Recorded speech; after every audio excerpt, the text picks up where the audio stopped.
When Officer Danny decided to become Krystal's legal guardian, he didn't just open his home, he tailored it to be a sanctuary for her. Krystal, a 10-year-old girl bound to a wheelchair, found rejection elsewhere, but in Danny, she found a dedicated father. Determined to give her the warmest welcome, Danny enlisted the help of his colleague's sister, an interior designer, who was profoundly moved by his attentiveness to Krystal's needs. The changes to Danny's home were both thoughtful and extensive. He had a gentle ramp installed leading up to the front door, replacing a more cumbersome step that had been there before.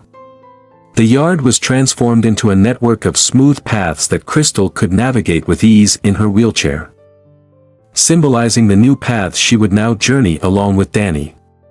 Inside, Danny's library was transformed into a haven painted in Krystal's favorite lavender, reflecting her love for the moon with subtle celestial accents. The 3-bedroom bungalow, nestled 30 minutes from town, was where Danny had invested his life savings, earned from years of part-time work. Now, it was ready to become something more, a true home for Krystal, a place where she could feel cherished and secure. Despite his relatively new career as a police officer and the financial constraints that came with it, Danny was a man driven by a deep sense of commitment and financial savvy. For him, investing in Krystal's happiness and comfort transcended monetary value. With careful planning, he had even customized a wheelchair tailored perfectly for her, ensuring her entrance into their new home was as smooth as possible. As Krystal wheeled herself through the front door, the cozy setup of the sitting room, complete with a rustic-style sofa, a rocking chair, and a welcoming fireplace, greeted her. Krystal's astonishment grew as she entered her bedroom, her eyes widening at the sight of a majestic 4-poster bed. Above her, the ceiling bore a stunning silver moon, a detail that spoke volumes of Danny's dedication. This gesture deeply touched Krystal, who had initially harbored doubts about Danny's intentions. Coming from an orphanage where she was often subjected to mockery and cruelty because of her disability, Krystal struggled with trust and acceptance. She couldn't understand why a young, good-looking man with prospects would choose her, a girl who felt defined by her limitations. Her skepticism was apparent from the first day they met, so much so that the orphanage director noticed and pulled her aside for a private conversation after Danny had left. The director gently reminded Krystal that no one else had shown interest in adopting her, hoping to soften her doubts.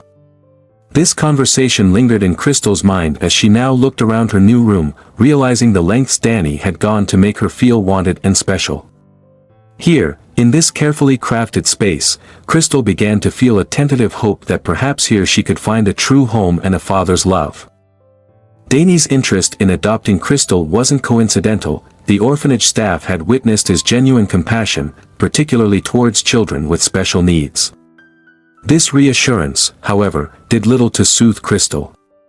The idea that she might be a charity case wounded her pride. She yearned not for pity but for the loving embrace of family, and the impossible return of her mobility. Tears of frustration welled up in Krystal's eyes as she sat on the bunk bed she'd been assigned at the orphanage. Though Danny's kindness was evident, Krystal, being a white girl with no black family members in her past, felt a complex mix of emotions about her future with him. Her parents had died tragically in a car accident during a long-postponed family road trip, a mere days after celebrating Krystal's 10th birthday. The very trip had been a dream filled with promises, only to end in irreversible loss. Krystal's life before the accident had been one of comfort and security. Her father was an award-winning innovator, while her mother ran a popular beauty salon, both thriving in their careers. Krystal had known a life adorned with love and luxury, abruptly stripped away in the cruel twist of fate that left her orphaned and confined to a wheelchair. Now, as she faced the prospect of a new beginning, Krystal grappled with the shadows of her past, trying to reconcile her current reality with the remnants of a once charmed life. Krystal remembered the accident with heart-wrenching clarity. The memory etched in her mind like a vivid scene from a movie. That day, her family was engulfed in the joy of a long-awaited road trip, singing along to her father's favorite records, a melody that had become the soundtrack of their lives. As they drove, the windows were rolled down to let in the fresh countryside breeze, blending seamlessly with the laughter and singing inside the car.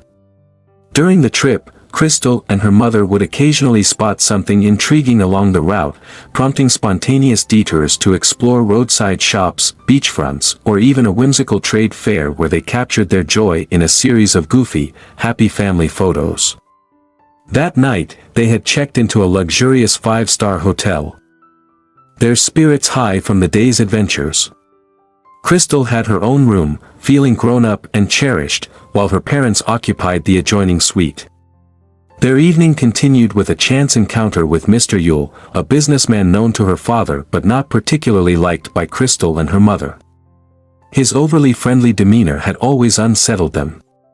During a casual chat, Mr. Yule inquired about their travel details, questions answered innocently by her father, revealing they had driven their personal car.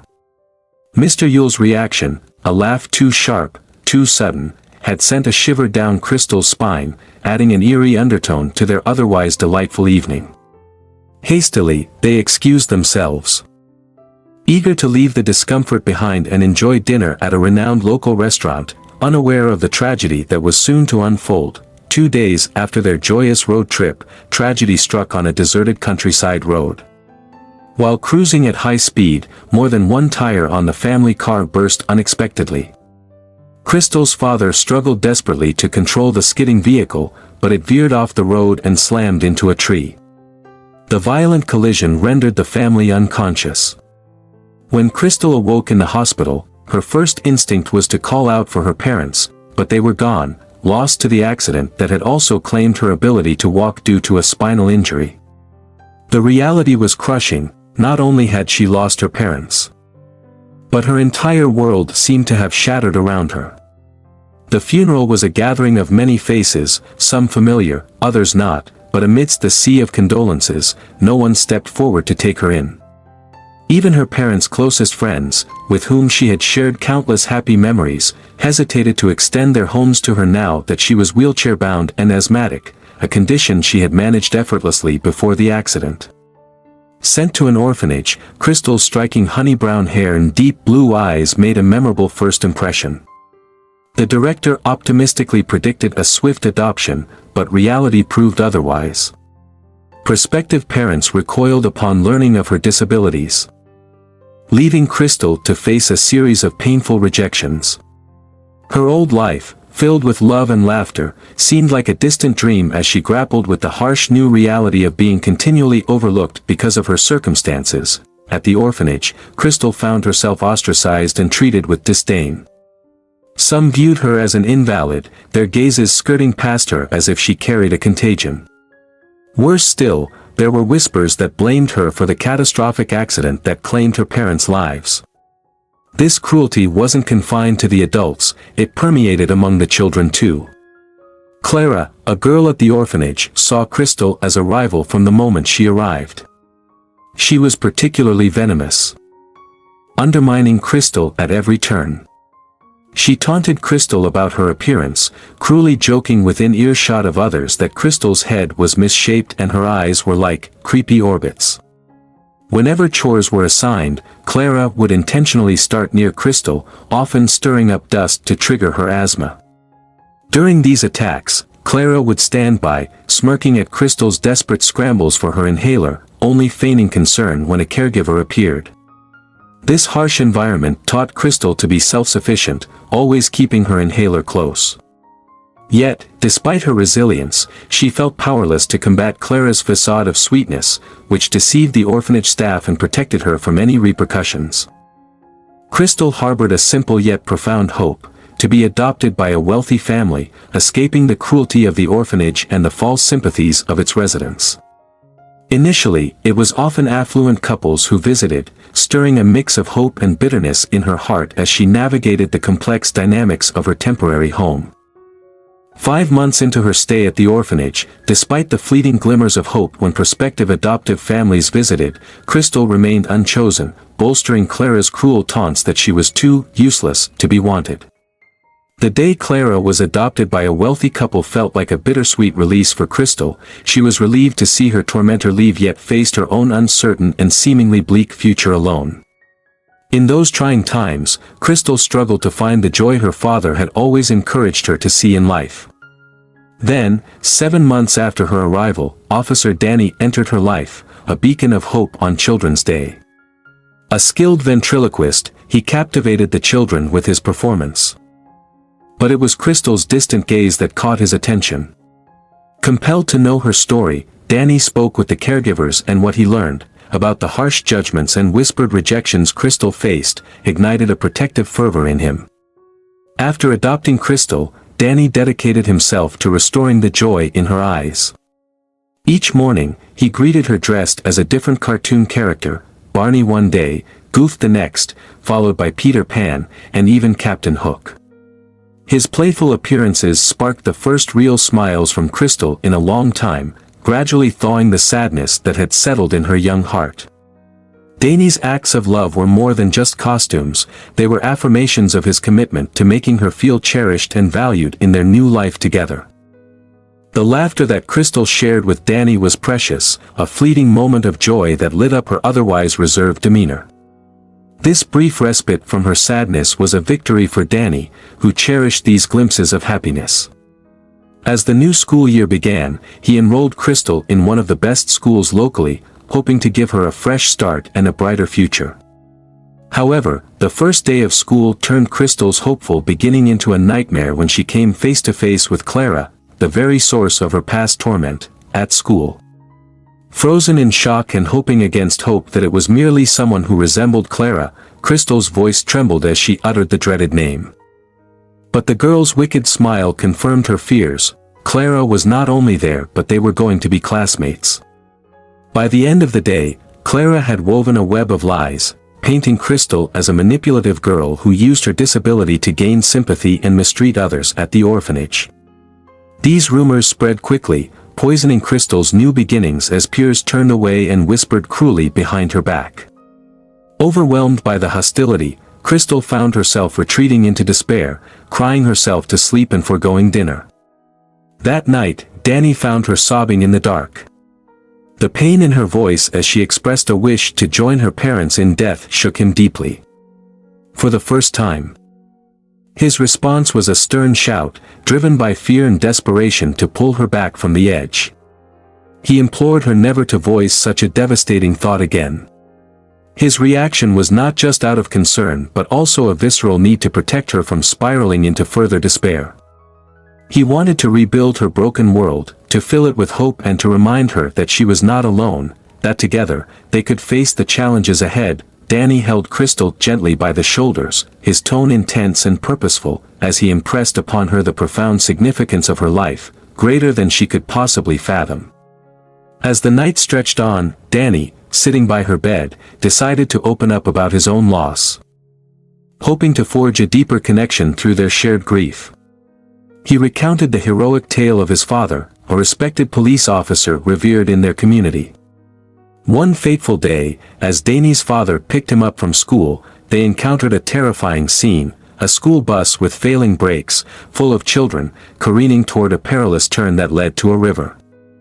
In a decisive moment of bravery, his father instructed Dish to exit the car, flashed him a reassuring smile, and drove directly into the path of the oncoming bus. The impact halted the bus, saving every child aboard, but cost him his life. His sacrifice made him a community hero, celebrated for decades, yet his absence left a void in Danny's life that never ceased to ache. Danny's mother, having raised him alone, eventually remarried and started anew in another state, building a life Danny was happy for but could not fully share. He had lived without the need for a new family until Krystal came into his life, stirring feelings of kinship and protectiveness. Holding Krystal's hands tightly, Danny locked eyes with her, his gaze earnest and unwavering. "I promise you, I will never leave you to face this world alone," he declared, his voice thick with emotion.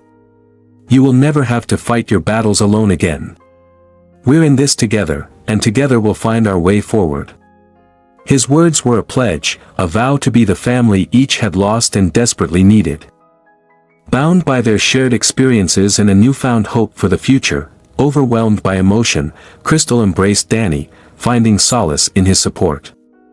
From that moment, their bond deepened into a steadfast friendship, with Krystal opening up about the challenges she faced with Clara.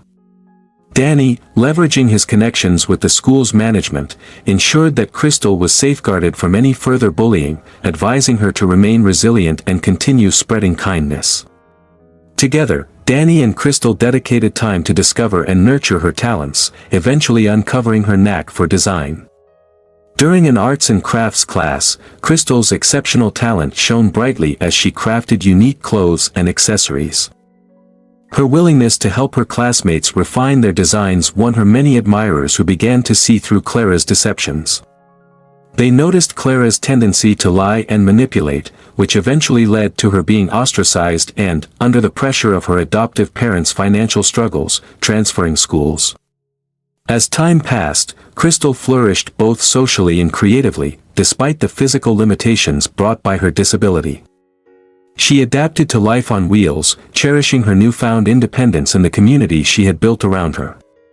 Regular physiotherapy sessions helped maintain her physical health, ensuring she remained as active as possible. Grateful for the life she had rebuilt, Krystal looked to the future with optimism, surrounded by friends who valued her for the genuine and generous person she was. Years had passed, and as Krystal approached her 18th birthday, she faced the familiar hurdle of financing her college education. Despite the financial strain he was already under, Danny was prepared to take out a loan to ensure Krystal could attend college, a testament to his unwavering support.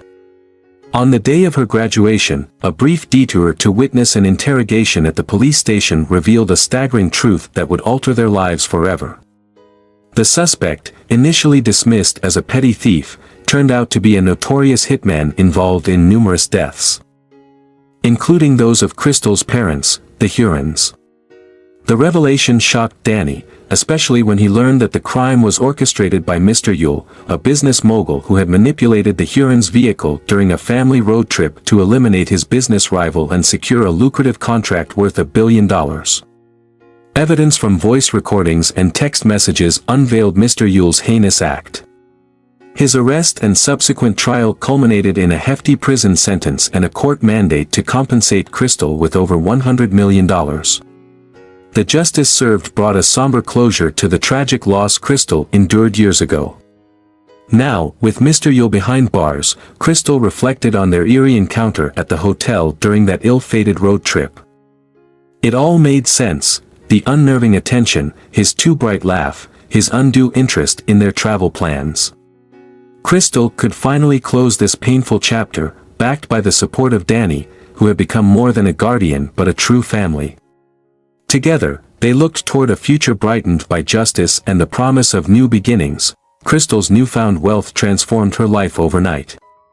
College funds were no longer a concern, and all of Danny's debts were swiftly cleared, lifting a heavy burden from their shoulders. Furthermore, the financial windfall provided an unexpected opportunity, a pioneering, albeit costly, surgery that might allow Krystal to walk again. Their story culminated in a joyful resolution. With Mr. Yule's conspiracy uncovered and justice served, Krystal and Danny looked to the future with renewed hope and optimism. As they prepared to embark on this next chapter of their lives together, the question lingered in the air, inviting reflection from others. Would you open your home and heart to a child in need, regardless of their disabilities? Share your thoughts and join the conversation.